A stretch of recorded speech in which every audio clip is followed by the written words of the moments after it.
Welcome back. One of the things that have always fascinated me about the fictional universes we cover is looking at how a world, ostensibly identical to our own, could transform into a nightmarish hellscape due to a select few differences. To that end, I've made prior videos on the divergence of the Fallout and Frostpunk timelines. However, there is no doubt that the universe which fits the description of a nightmarish hellscape the most is the setting of Trench Crusade. Trench Crusade takes place in an alternate version of the year 1914, wherein the nations of the world are in a constant battle against the armies of hell unleashed during the First Crusade. However, as the setting itself is relatively new, we lack much of the intricate detail in more established series. So as such, this video will act more as an overview of the lore we have so far, as outlined in the series primer, which is linked in the description below for those interested. With that all being said, our story begins like many others, in the Holy Land, specifically Jerusalem. As in our world, in 1099 the First Crusade captures Jerusalem, establishing many Crusader states within the Holy Land. However, in Trench Crusade, the Knights Templar discover caches of demonic artifacts located beneath the city. The Templars, blinded by their greed, devoted themselves to the forces of hell, forsaking the church. While this is an entirely fictional idea, there is a shred of historicity in this lore, as in our world the Templars were arrested and tried for heresy by King Philip IV of France, who claimed that the Templars forced recruits to spit on the cross, deny Christ, and engage in idolatry, among other sordid affairs. However, these accusations were devoid of any real hard evidence against the Templars, which doesn't seem to be the case in Trench Crusade, as in this they swear themselves to the forces of hell several centuries prior to their real-world trial. This event would come to be known as the Great Heresy, whereby the Templars' pacts made with demonic forces would open the gates of hell on earth, wherein Jerusalem is destroyed in a cataclysmic event. Subsequently, the forces of hell, after 3 years of fighting, come to dominate much of the Levant region of the Near East, with most of the region being dominated by heretic forces, with the exception of the walled city of Antioch, which would be heavily fortified, turning it into a hardened front line against the heretic-dominated Levant.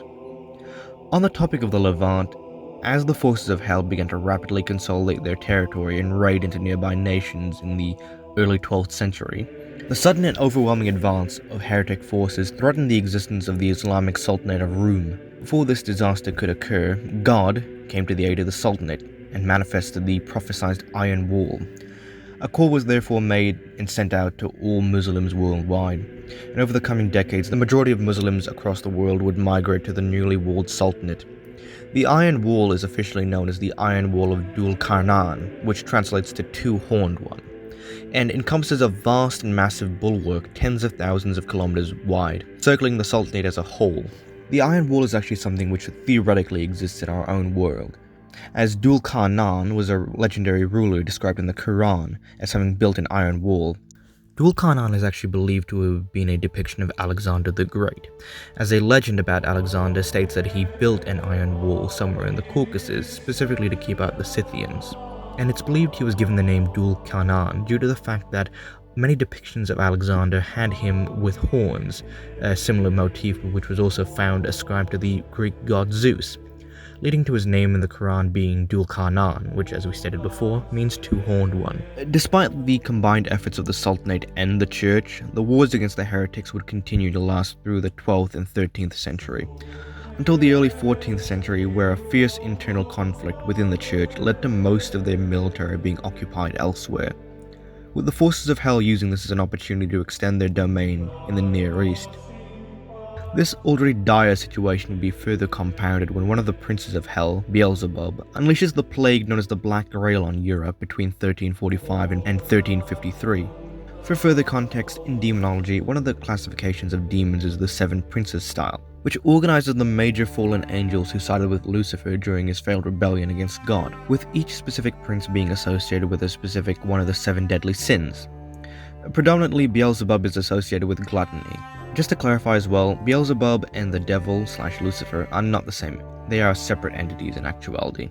Regardless of his classification, the mere presence of a prince of hell and his plague causes devastating effects on the church, where tens of millions are infected, becoming vessels for the rot in the worst plague in the history of mankind thus far.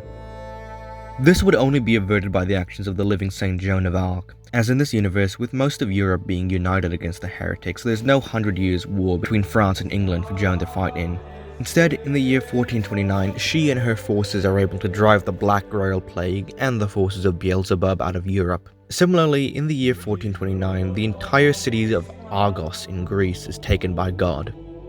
Not as in it was destroyed or transformed, as in it just miraculously disappeared with no explanation to its current status. Considering that's the only mention we have of a city being taken by God, I suspect this will have some further ramifications in the future. On the topic of miracles, in the year 1503, the miraculous substance known as orichalcum steel is discovered.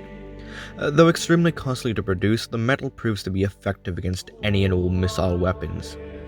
Orichalcum is a substance that exists in our own world, though its properties are largely mythologized. Specifically, Plato describes it as being similar to bronze, and that it was mined in Atlantis prior to its sinking. However, this discovery doesn't save the faithful, as over the following centuries, things proceed to just get far worse.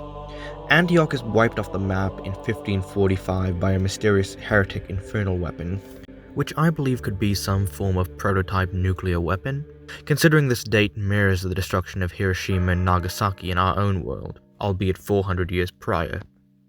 New Antioch wouldn't be rebuilt and refortified until the year 1595, a whole 50 years hence. In a similar vein to New Antioch, Byzantium appears to have survived longer in the Trench Crusade universe compared to our own, with the city and presumably the remainder of the Eastern Roman Empire being taken by heretic forces in 1573, as opposed to 1453 in our world. However, the Sacred Order of the Dragon, who hail from Romania, halt the heretic advance into Europe, destroying the entire heretic forces in Romania.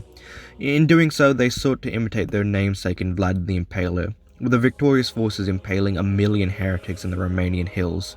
Despite managing to stabilize the front line with the heretics in Anatolia, the following centuries would be marked by continuous losses to the forces of hell all over Europe, stopping just shy of complete collapse. The driving force behind this would be the growing strength of the heretic naval fleet, as in the aptly named year 1666, in a surprise raid, the newly created heretic fleet would capture Gibraltar, the sea fortress becoming the heretic base of operations against all of Europe. With the Atlantic now open to the forces of hell, they begin raiding up and down the coast of Europe. The threat of a heretic naval invasion grows so quickly that 3 years later in 1670, due to the constant coastal raids by the heretic fleet, the Crown of England begins construction on the fortress of the White Cliffs to dissuade any heretic ambitions to land troops on the British Isles. While this would dissuade some heretics in the North Sea, the forces of hell dominated the naval war in both the North Atlantic and Mediterranean. This trend would continue on, culminating in the year 1805, when the heretic fleet under the command of High Captain Ranga defeats the fleet of England in the Battle of the Bloodied Cliffs. In this battle, Admiral Horatio Nelson is killed, who in real life was arguably the finest admiral of the Napoleonic era, who managed to destroy the combined French and Spanish fleets at the Battle of Trafalgar in 1805, although he did die at the Battle of Trafalgar in the same year as Trench Crusade places his death to the heretics, so it arguably doesn't end well for Nelson regardless of timeline. As if things couldn't get any worse for the faithful in Europe, in 1866, the forces of hell developed the first ever modern submarine, using its devastating effects to launch raids over the coming years. Launched from Gibraltar, the heretic submarine fleets extract a heavy toll on the merchant navies, cutting off supplies to many regions of Europe, subsequently causing widespread famine over the continent. In 1872, Hell's Navy launches their first earnest invasion of mainland Europe, landing marine forces and taking the city of Rijeka on the Dalmatian coast. This attack would precede the largest heretic offensive since the opening of the Gates of Hell, in what would be dubbed the Year of the Broken Trinity.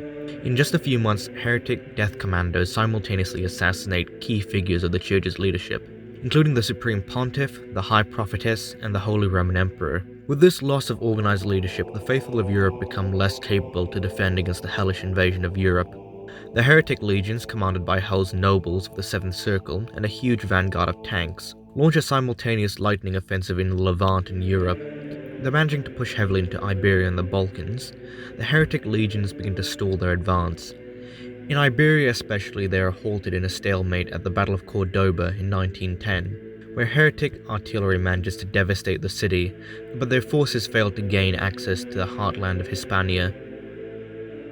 This leads us to the current time of Trench Crusade, in the year 1914, the present day. This is the time in which Trench Crusade's tabletop gameplay takes place, where both sides of the war are preparing for a major offensive operation, allowing us to act out what very may well be the culmination of nearly 1,000 years of carnage between the forces of heaven and hell. And with that, we bring to a close our overview of the Trench Crusade timeline. As stated by the developers, since Trench Crusade is in the very early stages of its lifespan as a game, the lore that I've described so far is very likely to change or be retroactively rewritten at some point in the future. But regardless, I hope this overview has been somewhat useful for those interested in the game. And since there's nothing else, thank you for watching and have a great rest of your day.